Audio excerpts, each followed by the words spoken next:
In 1874, Cadwallader C. Washburn, a founder of a milling company that later became General Mills, completed construction of the Washburn A mill on the banks of the Mississippi River in Minneapolis, Minnesota.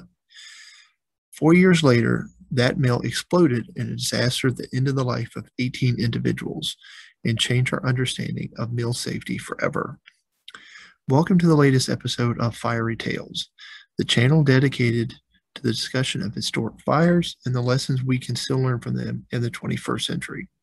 I'm Zach, your host, and would like to thank you for listening to this episode. If you find value in the stories I am sharing or in future stories, please consider liking this video and hit the subscribe button to be the first to learn about new videos when they are released. Now back to 1878 and the Great Mill Disaster in Minneapolis. The Washburn A Mill was an imposing industrial complex in the heart of the city's mill district along the Mississippi River. A towering 7-story tall structure, the mill was powered by water. In fact, it was so large a canal had been built in the lower level of the facility just for its use. It employed over 200 workers, the most of any business in the city. At approximately 6 o'clock in the evening on May 2nd, 1878, the 14 men of the mill's night shift arrived at the site to go to work. About an hour later, an explosion shook the city, reverberating across the community, and was heard 10 miles away in St. Paul. The Washburn A mill complex had suddenly and violently been destroyed. All 14 men inside were killed instantly. A local resident later reported just prior to the explosion he saw, quote, a stream of fire pouring out of the mill's basement, end quote. Then, as he said, each floor became brilliantly illuminated as the stories then began to ignite. And then following this, the entire building just exploded.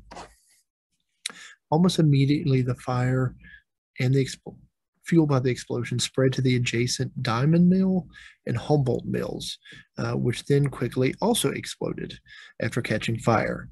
This killed 4 more individuals. The disaster had claimed its final 4 victims, bringing the total death toll to 18 people. The city's fire department quickly responded. Now, there's not much information that I could find about the Minneapolis Fire Department during this time period. However, we do know that when the fire broke out, it was an all-volunteer force that was divided between 2 organizations. The first was the Citizens of St. Anthony, which operated on the east side of the Mississippi River. The second, called Minneapolis, operated on the west bank. Now, this Minneapolis department would have been the first to arrive on the scene, though certainly all hands from both departments would have been requested. Now, I was able to identify 6 fire stations that would have been in existence at the time of the fire. They were stations E, F, G, and also stations 1, 2, and 3.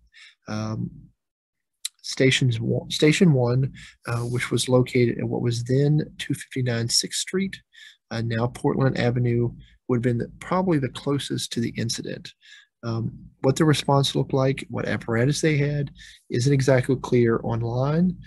So if you have any additional information about that, please share that down in the comment section.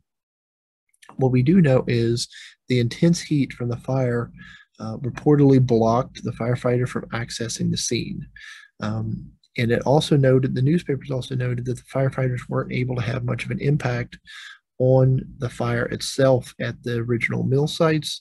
Because of this heat, they couldn't get streams close enough to really do anything. Most likely the heat from the fire, was pushing them back, and also, the hose streams and things were not effective against that much fire.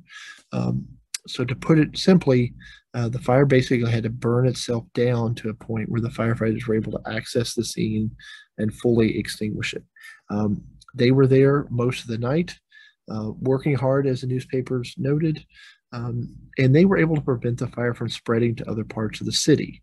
The local papers observed that they were very fortunate the fire didn't consume more of the district, and one can reasonably assume that the firefighters' hard work which again went throughout the night, was probably the deciding factor in the fact that the fire did not spread. So even though they were unable to really extinguish the fire on the actual mill site, which had already been destroyed, their hard work did prevent the rest of the city from burning down.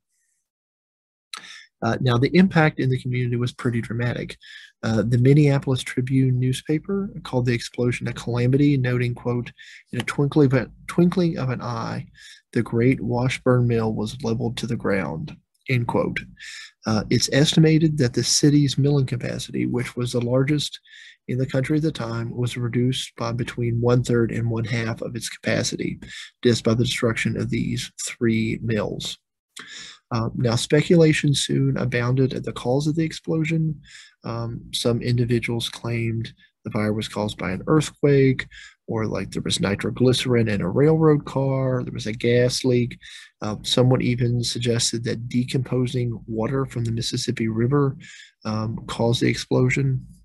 But at the inquest, which happened soon after the fire, the mill's manager quickly explained that the real cause was an explosion of flour dust after a brief but intense fire in the building. Now, this type of explosion occurs when particles in the dust have dispersed into the air and are present at a high enough concentration that when a source of combustion is present, i.e. some type of fire or spark or anything like that, is introduced, and that creates a rapid fuel-air explosion that really instantaneously consumes and destroys the entire area where that high concentration of dust exists. So two University of Minnesota professors named S.F. Peckham and Lewis Peck decided to conduct an analysis of the fire soon after the disaster to see if they could back up the mill manager's conclusion that the dust from the flour production had caused the fire, because at this time no one knew for certain if that was a real thing, like if flour dust and other types of dust were explosive. Now, these two professors worked, and they did conclude that a millstone, which was running dry, created a spark that ignited this flour dust. And their experiments on various types of millstones and flour and dust proved that it could create this type of explosion, that this flour dust and other similar substances that created dust were highly flammable. Now, the mill owner, Cadwalader Washburn, he helped quickly the city to rebuild. So he started funds for the workers and kept the other people employed and promised to rebuild. And he also took the lead in trying to prevent a similar disaster from occurring again.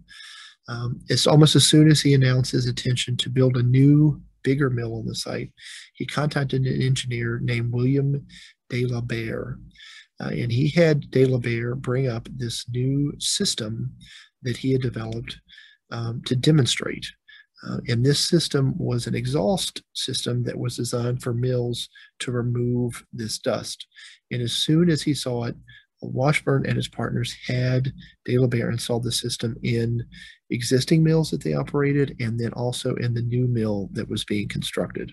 And basically what this does is it prevents the buildup of this explosive dust by exhausting it into the outside air, thereby preventing another Washburn disaster.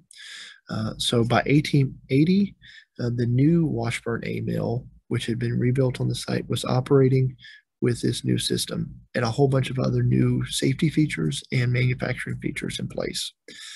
Cadwell's actions and this extensive news coverage of the disaster spurred the installation of similar systems across mills in the rest of the country and around the world. Today, the former site of the Washburn A mill is home to the Mill City Museum. It operated as a flour mill, eventually under General Mills, until 1965. The new mill, unfortunately, also burned to the ground in 1991, and the Mill City Museum is in the ruins of that, and the silos and things like that remain. Visitors to this mill site who ride the museum's Flower Tower elevator are treated to a thunderous explosion while on the elevator to remind them of the history of this disaster. Memorial to the 18 lives lost exists about 4 miles away from the site at the Lakewood Cemetery. There's a marker there. It was erected in 1885. It bears the name of the 18 men who died and has the image of wheat, a millstone, and a broken gear as a reminder to what happened. Now, for more information on this disaster, you can visit sites like Wikipedia, the Minneapolis Post, Fire Engineering, the website Only in Your State, another website, Legros, legros.com/history-Minneapolis, the Mill City Times, and the Fire Station 15 Wikipedia page. I utilized all those while researching the incident, and I appreciate the fact that they have so much information available online. Also want to give photo credit to the Library of Congress, which holds this photograph that I've used in the video. It depicts what the mill explosion may have looked like. It's an altered photograph. So thanks again for joining me for this episode of Fiery Tales, where I discuss historic fires and their impact. If you found value in this, again, please press the like button and subscribe. And as always, leave any comments with additional information or questions that you may have or any other suggestions. I hope you have a wonderful day.